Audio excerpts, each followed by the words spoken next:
불은 증시에서 타오르고 있는데 정작 거리의 체감 경기는 얼어붙어 있습니다. 오늘 시장을 바라보는 가장 선명한 장면은 바로 이 대비입니다. 코스피 지수가 5677.25를 기록하며 사상 최고치를 경신했고 코스닥 역시 4%대 급등세를 보였습니다. 미국 증시 강세의 훈풍이 국내 시장까지 이어진 결과입니다. 금융시장은 분명 뜨겁습니다. 그러나 이 숫자들이 곧바로 실물 경제의 온기를 의미하는 것은 아닙니다. 실제로 국내 총생산 GDP는 세계 주요국 가운데 최하위권 흐름을 보이고 있습니다. 한국은행 발표에 따르면 지난해 4분기 GDP는 전기 대비 0.3% 역성장했습니다. 성장 엔진이 일시적으로 멈춘 셈입니다. 취업자 증가폭 역시 13개월 만에 최저 수준으로 떨어졌습니다. 금융시장과 실물 경제가 서로 다른 방향을 바라보는 이른바 디커플링 현상이 나타나고 있는 것입니다. 자산 가격은 오르지만 소득과 고용의 기반은 여전히 단단하지 못한 상황입니다. 그렇다면 부동산 시장은 어디에 서 있을까요? 1월 서울 아파트값이 1.07% 올랐습니다.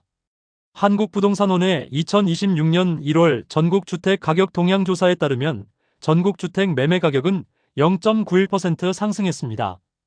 특히 1월에는 매매와 전세, 월세가 동시에 오르는 이른바 트리플 상승 현상이 나타났습니다. 송파와 가락 일대 대단지 중심으로 상승 거래가 이어졌고 성동과 노원 지역을 중심으로 전월세 가격도 오름세를 보였습니다. 시장에는 여전히 매수 문의가 꾸준하다는 반응이 나오고 있습니다. 유동성 기대와 공급 불확실성이 맞물리며 가격을 지지하는 모습입니다. 하지만 모든 지역이 같은 방향으로 움직이는 것은 아닙니다. 경기 규제 지역 12곳의 아파트 매매 물건은 한 달 새 13.9% 증가했습니다.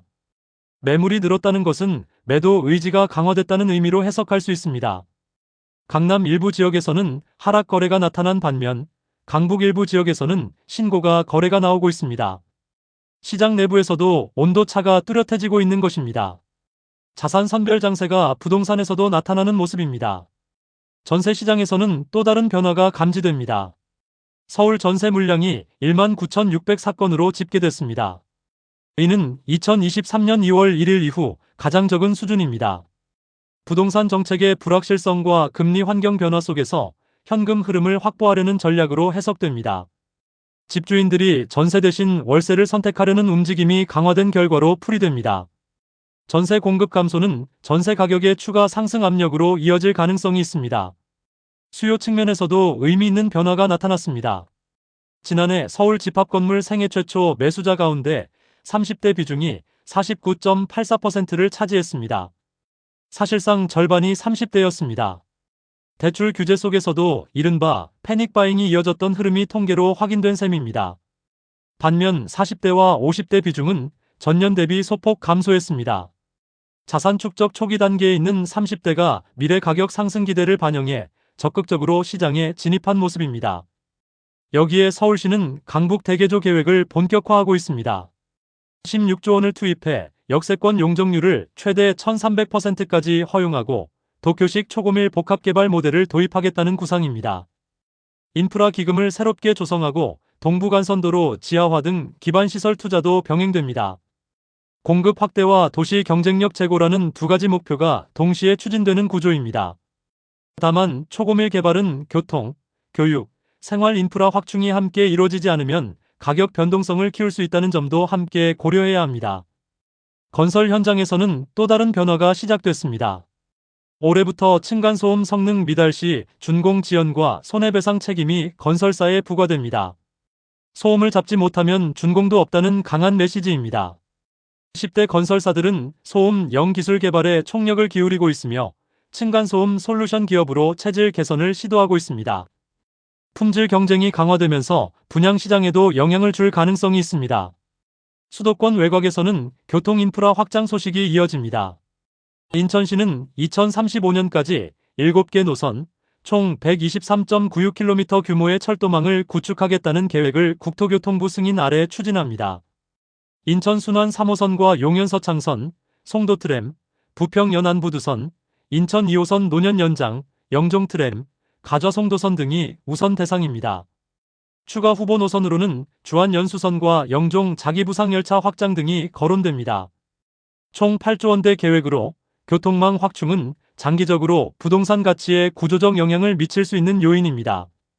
오늘 시장을 정리해 보겠습니다. 증시는 뜨겁고 실물 경제는 둔화 신호를 보내고 있습니다.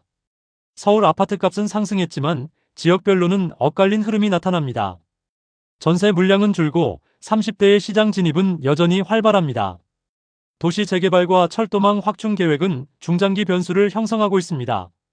결국 지금의 부동산 시장은 단순한 상승장이나 하락장으로 규정하기 어려운 복합 국면에 들어서 있습니다. 자산 시장과 실물 경제의 온도차를 면밀히 살펴보는 것이 무엇보다 중요한 시점입니다. 불은 증시에서 타오르고 있는데 정작 거리의 체감 경기는 얼어붙어 있습니다. 오늘 시장을 바라보는 가장 선명한 장면은 바로 이 대비입니다. 코스피 지수가 5677.25를 기록하며 사상 최고치를 경신했고 코스닥 역시 4%대 급등세를 보였습니다. 미국 증시 강세의 훈풍이 국내 시장까지 이어진 결과입니다. 금융시장은 분명 뜨겁습니다. 그러나 이 숫자들이 곧바로 실물 경제의 온기를 의미하는 것은 아닙니다. 실제로 국내 총생산, GDP는 세계 주요국 가운데 최하위권 흐름을 보이고 있습니다. 한국은행 발표에 따르면 지난해 4분기 GDP는 전기 대비 0.3% 역성장했습니다. 성장 엔진이 일시적으로 멈춘 셈입니다. 취업자 증가폭 역시 13개월 만에 최저 수준으로 떨어졌습니다. 금융시장과 실물 경제가 서로 다른 방향을 바라보는 이른바 디커플링 현상이 나타나고 있는 것입니다. 자산 가격은 오르지만 소득과 고용의 기반은 여전히 단단하지 못한 상황입니다. 그렇다면 부동산 시장은 어디에 서 있을까요? 1월 서울 아파트값이 1.07% 올랐습니다.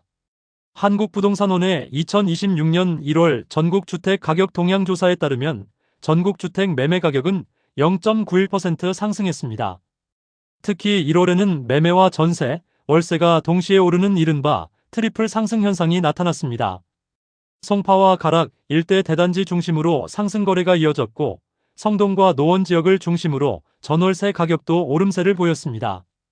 시장에는 여전히 매수 문의가 꾸준하다는 반응이 나오고 있습니다. 유동성 기대와 공급 불확실성이 맞물리며 가격을 지지하는 모습입니다. 하지만 모든 지역이 같은 방향으로 움직이는 것은 아닙니다. 경기 규제 지역 12곳의 아파트 매매 물건은 한 달 새 13.9% 증가했습니다.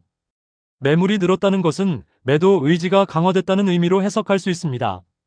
강남 일부 지역에서는 하락 거래가 나타난 반면 강북 일부 지역에서는 신고가 거래가 나오고 있습니다. 시장 내부에서도 온도차가 뚜렷해지고 있는 것입니다. 자산 선별 장세가 부동산에서도 나타나는 모습입니다. 전세 시장에서는 또 다른 변화가 감지됩니다. 서울 전세 물량이 19,604건으로 집계됐습니다. 이는 2023년 2월 1일 이후 가장 적은 수준입니다. 집주인들이 전세 대신 월세를 선택하려는 움직임이 강화된 결과로 풀이됩니다. 부동산 정책의 불확실성과 금리 환경 변화 속에서 현금 흐름을 확보하려는 전략으로 해석됩니다. 전세 공급 감소는 전세 가격의 추가 상승 압력으로 이어질 가능성이 있습니다. 수요 측면에서도 의미 있는 변화가 나타났습니다. 지난해 서울 집합건물 생애 최초 매수자 가운데 30대 비중이 49.84%를 차지했습니다. 사실상 절반이 30대였습니다. 대출 규제 속에서도 이른바 패닉바잉이 이어졌던 흐름이 통계로 확인된 셈입니다. 반면 40대와 50대 비중은 전년 대비 소폭 감소했습니다. 자산 축적 초기 단계에 있는 30대가 미래 가격 상승 기대를 반영해 적극적으로 시장에 진입한 모습입니다. 여기에 서울시는 강북 대개조 계획을 본격화하고 있습니다. 16조 원을 투입해 역세권 용적률을 최대 1300%까지 허용하고 도쿄식 초고밀 복합개발 모델을 도입하겠다는 구상입니다.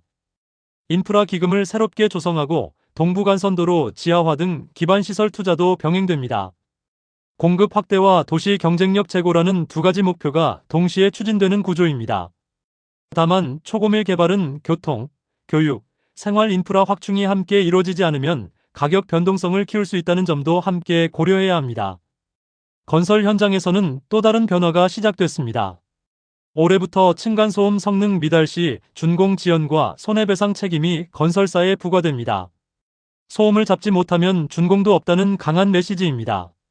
10대 건설사들은 소음 0 기술 개발에 총력을 기울이고 있으며 층간소음 솔루션 기업으로 체질 개선을 시도하고 있습니다. 품질 경쟁이 강화되면서 분양 시장에도 영향을 줄 가능성이 있습니다. 수도권 외곽에서는 교통 인프라 확장 소식이 이어집니다. 인천시는 2035년까지 7개 노선, 총 123.96km 규모의 철도망을 구축하겠다는 계획을 국토교통부 승인 아래 추진합니다. 인천 순환 3호선과 용현 서창선, 송도 트램, 부평 연안부두선, 인천 2호선 노년 연장, 영종 트램, 가좌 송도선 등이 우선 대상입니다. 추가 후보 노선으로는 주안 연수선과 영종 자기부상열차 확장 등이 거론됩니다. 총 8조 원대 계획으로 교통망 확충은 장기적으로 부동산 가치에 구조적 영향을 미칠 수 있는 요인입니다. 오늘 시장을 정리해 보겠습니다. 증시는 뜨겁고 실물 경제는 둔화 신호를 보내고 있습니다. 서울 아파트값은 상승했지만 지역별로는 엇갈린 흐름이 나타납니다. 전세 물량은 줄고 30대의 시장 진입은 여전히 활발합니다. 도시 재개발과 철도망 확충 계획은 중장기 변수를 형성하고 있습니다. 결국 지금의 부동산 시장은 단순한 상승장이나 하락장으로 규정하기 어려운 복합 국면에 들어서 있습니다. 자산 시장과 실물 경제의 온도차를 면밀히 살펴보는 것이 무엇보다 중요한 시점입니다.